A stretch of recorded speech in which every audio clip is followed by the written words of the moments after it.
We're over at the Minidoka County Historical Society Museum today in the beautiful city of Rupert, Idaho. There's a lot here to see today, from steam to gas to electric. So, should have been here to check it out.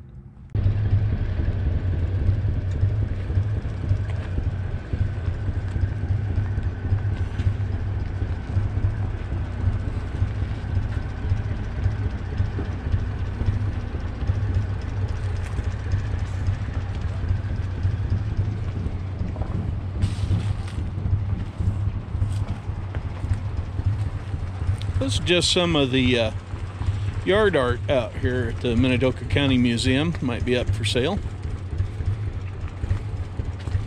Old John Deere on rubber. Horse-drawn models with the front wheels.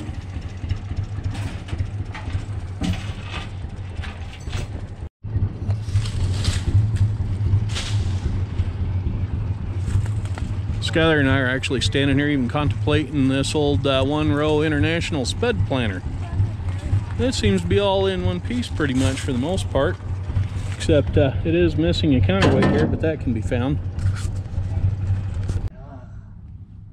An old Plymouth car chassis with the straight six in it, and a Case tractor cross motor engine to power a belt for something that ran up to the front there as a self-propelled power unit.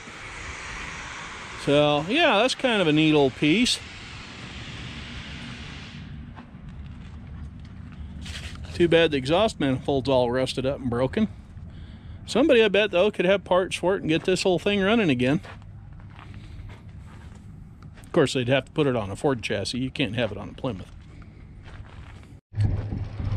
Got a horse-drawn hay wagon chassis here on steel wheels. That's pretty cool. Nice little Farmall Super C. And standing in front of the old Rupert train station.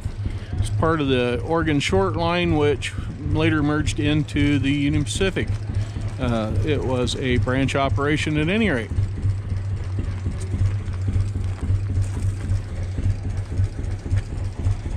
Don't see too many of the little John Deere 420s floating around. There's the old baggage cart for the railroad. And a nice old lamb.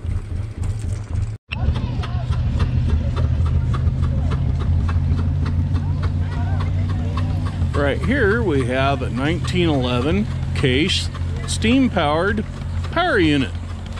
This isn't a tractor or traction engine because the drive wheels are not connected up to that engine. This was meant as a stationary power unit to power either a separator, rock crusher, or threshing machine, and it was trailered or towed by a team of horses to wherever it was to be set up.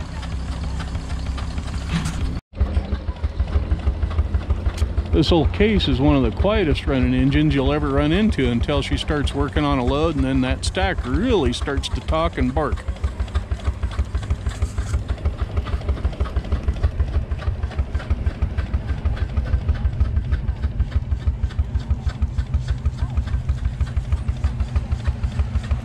And this is part of the water injection system to keep water in the boiler.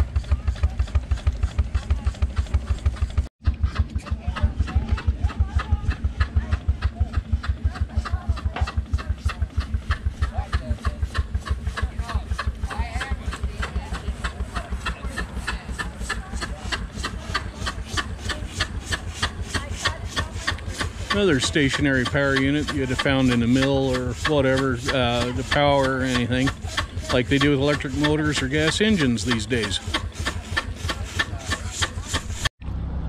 Here's an interesting piece that's over at the museum. It is a military issued Oshkosh dump truck.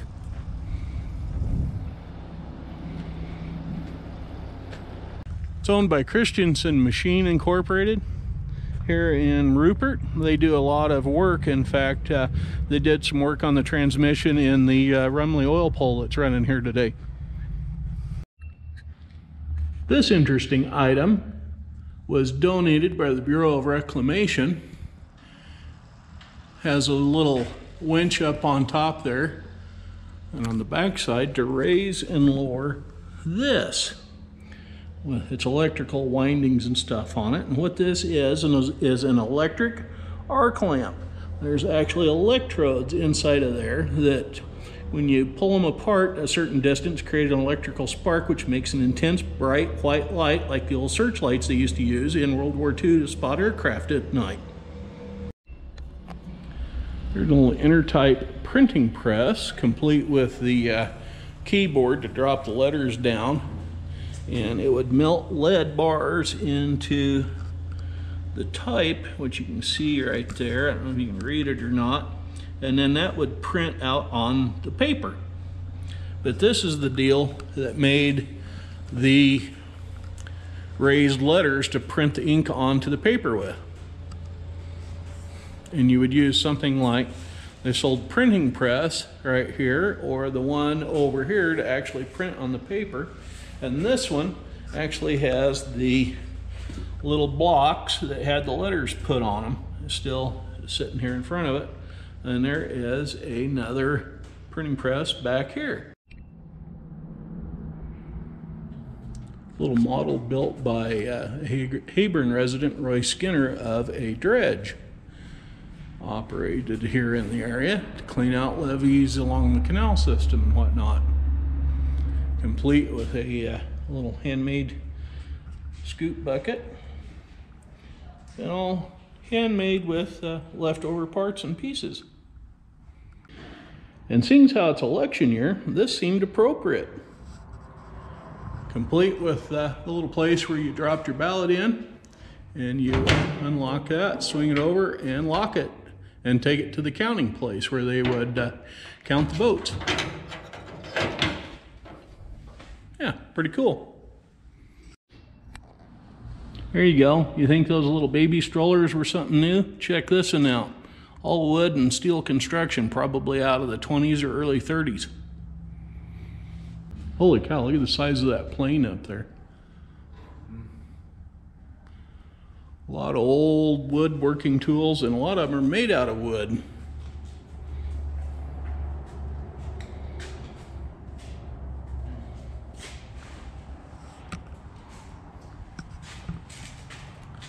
An old set of bellows hanging in the back there. It said on the sign it was used to pump air into an early day mine. So, yeah, get a little air down into the miners. Here's a little interesting bit of farming history. This is an old iron horse two-wheel garden tractor sitting in here. These are turning out to be a real collectible item now. Here's some old school calculators, including one that has glass panel on it so you can see all the monkey motion. One thing about this little museum, they got stuff packed in here all over the place, including potato diggers, washing machines, and grain separators. You found a bunch of little bottles? Holy cow, those are little. It's still filled with something. What's it say on it? Triple arsenics. Arsenics, maybe? Arsenate, number 1. It has like grams, iron. Adult dosage 1 to 3. 3 times daily after meals. Huh. All the crazy little things you see over here. Now here's a little something that's got my interest piqued. Right here. And it's got orange. So yeah, I understand that this stuff's for sale, so I may see what they want for that. Directions for use with darkening, faded, or gray hair. They give you, oh my goodness. How much was it? Back in the day, this was $1.25. Really? Well, yeah. You're getting gray hair showing up. Too bad there ain't anything left in it. I don't have any hair, so it didn't make any difference to me. If it didn't work then, it didn't get made better by today's world. Now, for those that have a car built in the late 20s, like a 26, 27 Model T or a 28, 29 Model A, don't you wish you could buy the 450, 440 by 20 and 21 inch tires for those dollar amounts? That was an old Firestone sale sign. Yeah, look at that. A 440 by 21 for a Model A. $5.75 a tire up there at the top. That's a pretty good deal. Of course, you could buy an oil filled type for $5, or their cheap line for $4.52. I think that cardboard cutout's face is like that probably because that little Scotty right there probably just peed on his leg. Now here's something you don't see every day, an old original people-drawn hose reel cart, complete with 2 of the original nozzles that are still on the thing. That's pretty cool.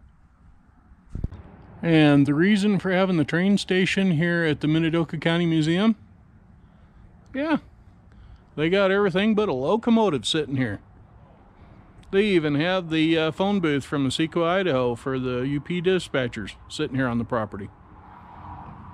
Back in the day before semi-trucks hauled everything in the way of livestock to market, Union Pacific Railroad, among many others, had freight cars that were designed to haul livestock, and they were open so that the livestock could breathe fresh air.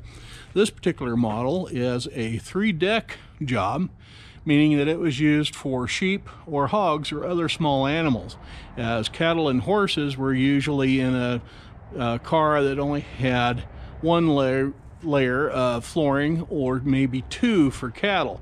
This one is set up for 3, so it's definitely a hog or sheep car. Well, this isn't the one out at the house, but if you can't figure out what it is you're looking at from the underside, that's what it looks like when you're sitting down on a 2-hole outhouse from the bottom up. Pun intended. Walk around to the other side and stand it down. Every time you push a button, that goes up and prints it on the Paper, right? Right, so Is this each the letter, old one? yeah, that's an old calculator. In the 1950s? Is that what it says? There you go, some of the old uniforms for Union Pacific. Farm, my house, everything. There's something that's the right color of green. It ain't John Deere green. It's always fun to when you get It's Oliver green. make your own layer. My Uncle Henry used to be a fireman on one of the old UP Malleys that used to run through the area. Layouts starting to go, did my fencing. And It's pretty nice artwork. that's on my Some of the radio and record player collection here at the museum in Rupert at the Minidoka County Museum, including some of the old televisions and the old radios that people used to listen to during World War II to hear all the latest news on what was going on with the war effort and whatnot back in the day. And here is an old wind-up, right there, phonograph made by Edison. Yeah, this is one of the later style with the drawer down on the bottom to put your big thick waxed records in. There you go, an old TV, black and white, one of the old original early ones. Yeah, kids would be real upset today without color TV. Well, there's no way that one's doing color. If you were bad or misbehaving back in the day, you got a dunce cap put on top of your head, like this poor mannequin right here. They don't do that too much anymore. And this is in the railroad station, but it is a good example of a school back in the day, complete with the old wooden and iron desks and the pen and inkwells. And those inkwells usually went in those holes in the desk. And if a girl had a ponytail and a non-ordinary boy sat behind her, her ponytails would end up getting covered in ink on the ends of it. Something they don't teach anymore, script writing. Teacher's desk, old wood stove to keep the room warm, and an old pump organ to play music with, because oftentimes the old schools were used double duty as a church on Sundays. They finally got an old slate chalkboard donated to go along with the new blue board that's a chalkboard, and they're going to hang it up here where the Constitution copy is hanging and that will take another place of predominance here at the museum. That right there, boys and girls, yeah, that is an original slate laptop. That's a miniature blackboard for kids to use.